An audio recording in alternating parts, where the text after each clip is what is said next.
최강시사 김수민의 눈.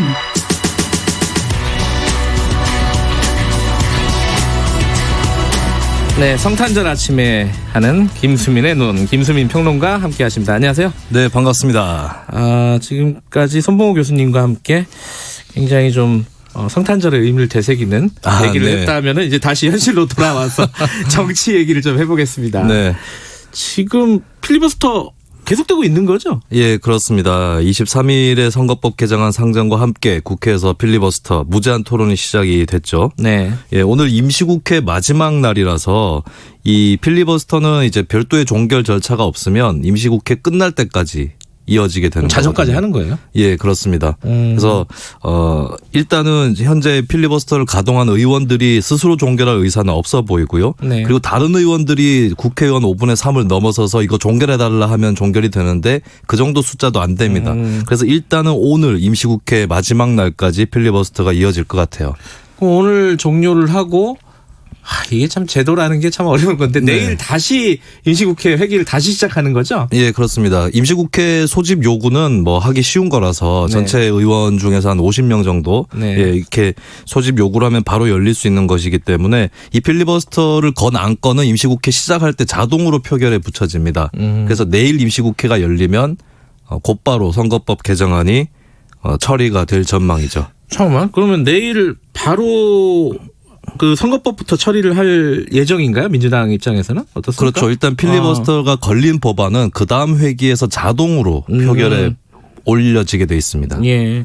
지금 필리버스터에 보니까 자유한국당만 하는 게 아니라 물론 이제 찬성 쪽, 선거법을 찬성하는 쪽도 하고 있어요. 뭐 민주당도 하고 정의당도 하고 그렇습니다. 있는데, 근데 반대하는 쪽 보니까 바른미래당 의원들도 나오더라고요. 네. 그렇죠? 근데 바른미래당 의원인데 지상욱 의원이 가세를 했거든요. 예. 근데 지상욱 의원은 현재 새로운 보수당이라는 그 신당을 추진하는 의원 중에 쪽이죠? 그렇습니다. 예. 한 명입니다. 그래서 이들 의원을 빼면은 더불어민주당 129석, 대한신당 8석, 정의당 6석, 민주평화당 5석, 그리고 선거법 개정에 찬성하는 무소속 4석, 여기만 합쳐도 152석. 국회 과반 의석이거든요. 그러니까 바른미래당 다 빼도. 그렇습니다. 예. 여기에 바른미래당 당권파까지 합치면은 이들 의원만 다 규합이 돼도 선거법 개정안은 가결이 될 것 같습니다. 그러니까 일부 바른미래당 의원 중에 일부 뭐 반대 의사를 밝힌다 하더라도 수적으로 보면은 통과하는 데는 무리가 없을 것 같다. 그렇습니다. 뭐 이런 거네요. 그렇죠.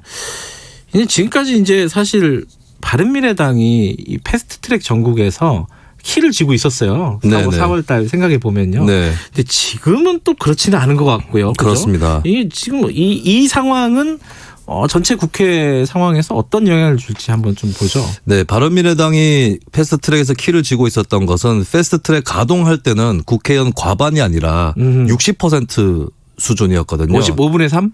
그렇습니다. 그렇죠? 네, 그 60%를 넘기려면 바른미래당의 협조가 반드시 있어야 되는 상황이었고 일단 패스트트랙에 올려진 이상은 본회의에서는 과반만 있어도 가결이 되기 때문에 현재는 바른미래당 캐스팅 보트가 거의 없다고 봐도 무방할 것 같고요.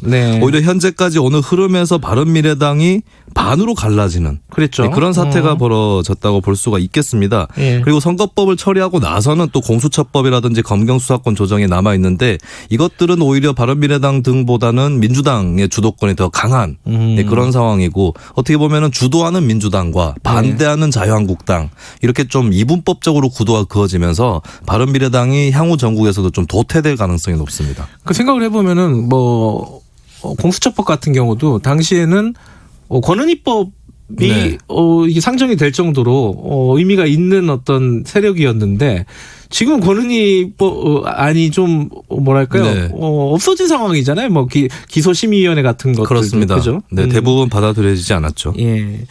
자, 그러면 이제 어쨌든 바른미래당은 지금으로서는 어떤 의미 있는 어떤 세력을 갖고 있지는 못한 것 같다. 캐스팅 보트를 못 치고 있는 것 같다. 그럼 여기까지는 알겠는데, 그러면 지금 이제 통과가 된다는 걸 전제로 하면은 선거법이요? 네.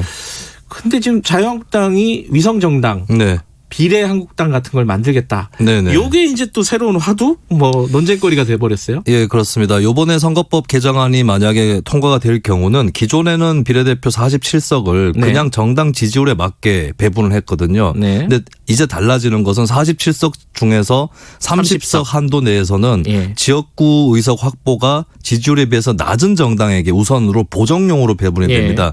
이렇게 되면 자유한국당처럼 지역구 의석이 지지율보다 많이 나왔던 정당들은 좀 불리해지는 효과가 있는데 거꾸로 자유한국당이 비례대표 후보를 따로 내지 않고 지역구에 당선자가 아예 없는 그러니까 후보 자체가 없는 네. 비례대표 후보만 있는 위성정당을 따로 만들겠다. 그래서 그 보정용 의석을 당겨오겠다. 이런 심산이 깔려 있는 게 이제 위성정당 시나리오죠. 이게 신의 한 수라고들도 하고 네. 그러잖아요. 이게 실제로 많이 어떤 의석을 확보할 수 있는 가능성이 있는 건가요? 네, 일단은 이제 보정용 의석 같은 경우는 주로 소수정당만 갖고 가게 되는데 자유한국당이 별도의 소수정당을 만든다는 시나리오가 되는 거고 다른 소수정당이 얻어갈 수 있는 의석들을 좀 가로채는 효과는 실제로 발생을 할 수가 있는 것으로 예, 그렇게 드러났습니다. 그 시뮬레이션을 해보면은 네. 꽤 의미 있는 숫자를 그 위성 정당이 가져갈 가능성이 있다는 거 아니겠습니까? 예, 그렇습니다. 이게 법적으로 선거법이나 이런 거 정치 관련된 네. 법적으로는 문제가 없는 거예요? 이게 법적으로 막을 방법은 없는 것으로 정당법상으로도 그렇고요. 예. 근데 이제 비례 한국당이라는 이름이 거론되고 있는데 이 이름은 쓸 수가 없을 것 같습니다. 뭐 이미 등록이 돼 있는 네, 거죠? 지난 10월에 어떤 분이 이제 비례한국당이라는 이름으로 창당준비위원회 등록을 했고 창당준비위원회는 6개월 정도 시간을 끌 수가 있거든요. 그럼 내년 4월 총선까지는 이 이름으로 그냥 가는 거고 그 본인이 자유한국당 쪽 위성정당에게 이 이름을 제공하겠다, 같이 하겠다라고 하지 않으면 자유한국당은 다른 이름을 써야 될 것 같습니다. 그럼 뭐 무슨 이름을 쓰죠? 이게 예상되는 이름이 있나요 네. 혹시? 글쎄요, 뭐 비례 한국당이 안 되면 한국비례당 한국비례당? 쓸 수도 근데 그건 있겠고요. 쓸 수 있나요? 이게 이제 또 유사당명은 안 된다라고 그러니까요. 하는 게 있는데 이것도 뚜렷한 법칙이 없어서 선관위 유권 해석이 필요한 부분이 될 것 같고 자유한국당이 설령 이름을 바꾸게 되면 아예 예. 거기에 맞게 위성정당 이름 또 가져갈 수도 있다 이런 예, 시나리오도 있습니다. 한국 위성당. 위성 한국당. 뭐 네. 여러 가지 뭐 고민하고 있을 거예요. 한국당에서도. 그죠?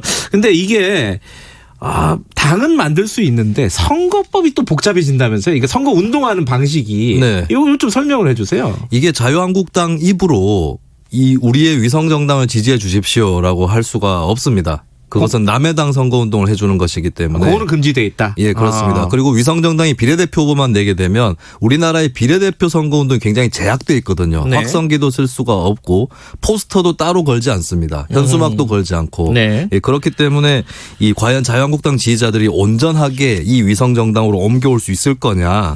이게 또 관건이고 그다음에 중요한 건 투표용지의 기호 순번이거든요. 네. 자유한국당이 비례대표 후보를 내지 않으면 이 위성정당이 기호 3번 정도는 받아서 두 번째 순번으로 올라와야 이제 자유한국당 지지자들이 여기 찍어야겠다라는 생각을 그렇죠. 할 수가 있죠. 네. 그렇다면은 바른미래당이라든가 이쪽 당보다 많은 국회의원들을 비례 정당에서 위성정당에서 확보를 해야 되는데 자유한국당 의원 중에 그만큼의 수가 그 위성정당에게 건너갈 수 있느냐. 그 정당에 건너가면 지역구 출마를 못하게 되는 건데. 그러네요. 네. 그 건너간 사람들은 이제 비례를 받을 수 있는 가능성만 있는 거잖아요. 그렇죠. 허허. 그러면 이제 불출마를 선언한 사람만 건너갈 수도 있는 건데 그 사람들이라고 해서 이 프로젝트에 다 동의한다는 보장도 없고 예. 또 일부는 내가 가줄 테니까 비례대표 상위 순번에 날 공천해 줘. 이런 얘기를 또 할 수도 있는 것이죠. 이게 좀 함수가 복잡하네요. 근데 예. 실제로 선거 결과 이 위성 정당이 가정이지만은 네. 어떤 일정 정도의 의석을 차지하면은 우리 한국당하고 달라 이럴 수도 네. 있는 거죠 나중에. 그렇습니다. 사람 일을 또 앞일을 모르는 거기 때문에 네. 자유한국당이 그 위성정당을 막 통제할 수가 없습니다. 네. 그래서 비례대표 후보 순번 정하는 데서부터 시작해서 선거 끝나고 설령 결과가 좋았다 한들 자유한국당 마음대로 움직인다는 보장이 없기 때문에 여러 가지. 이것도 좀 불투명한 시나리오다라는 그런 얘기도 많습니다. 근데 지금 이게 지금 임시국회 그러니까 지금 총선 전에 처리해야 될 것들이 네. 선거법만 있는 게 아니라 지금 패스트트랙에 올라가 있던 여러 가지 것들이 있지 않습니까? 그렇습니다. 공수처법, 검경수사권 조정, 유치원 3법 이렇게 있고요. 그리고 예산 부수 법안 예. 또 같이 있습니다. 이거는 빨리 해야 되는 거 아니에요? 예, 예산 부수 법안은 굉장히 급한데 여기에 이제 자유한국당이 무더기 수정안을 낸 상태라서 이 수정안들을 다 표결해야 되는 그런 거거든요. 그러다 보니까 이제 이 예산 부수 법안하고 패스트트랙 법안을 좀 섞어서 표결하는 그런 시나리오도 가능하지 않을까 그런 생각도 듭니다. 유권자들이 여기까지 알아야 되는 거 싶기도 해요. 이런 전략들까지. 네. 어쨌든 간에 그런데 지금 또 하나 좀 변수로 물려 있는 게 네. 인사청문회 일정도 잡혔어요 지금. 네, 그렇습니다. 이건 어떻게 되는 거예요? 네, 인사청문회 같은 경우는 법안 통과하고는 좀 다르기 때문에 무작정 지연시키는 게 불가능합니다. 이를테면은 국무총리 후보자 같은 경우는 이제 정부에서 임명동의 요청을 하면 뭐 어느 정도 시일 내에 인사청문위원회 다 구성을 해야 되고 안 하면은 의장이 또 직권으로 위원을 임명을 할 수가 있거든요. 예, 그래서 이제 시한 자체는 촉박하지 않은데 네. 문제는 이 아직까지 남아있는 패스트트랙 법안들 이것 때문에 경량의 정치권이 휘말릴 것이고 그다음 좀 순탄하게 막 여야가 합의해서 돌아가는 네. 그런 그림을 좀 기대하기는 어렵지 않을까. 예, 그런 의미에서는 내년 총선 거의 직전까지 여러 가지의 쟁점들로 국회가 굉장히 시끄럽지 않을까 그렇게 전망이 됩니다. 혹시 그러니까 추미애 장관 후보자 같은 경우에는 뭐 30일 날 지금 예정이 돼 있잖아요. 그렇습니다. 그것도 뭐 이게 어떻게 될지는 모르겠지만은 네. 혹시 총선 전까지 네. 국무총리가 임명이 안 되는 그런 상황도 발생할 수 있어요? 그거는 뭐 충분히 발생할 수도 있겠죠. 왜냐하면은 이제 야당에서 워낙 반발을 하고 일정이 제대로 안 잡힌 상태에서 정부에서 너무 무리하게 안 밀어붙이는 게 낫겠다라고 판단을 내린다면 총선 이후로 미루는 시나리오 이건 아주 가능성이 높다고 볼 수는 없겠지만 예. 배제할 수는 없다. 이렇게 정리를 하고 싶습니다. 국회 얘기만 하면 뭐 머리가 복잡합니다. 네. 자, 여기까지만 듣고 이제 크리스마스 잘 보내시기 바라겠습니다. 예, 고맙습니다. 네, 김수민의 눈이었습니다. 김경래 최강시사 2부는 여기까지고요. 잠시 후에 3부에서 뵙겠습니다. 일부 지역국에서는 해당 지역 방송 보내드립니다.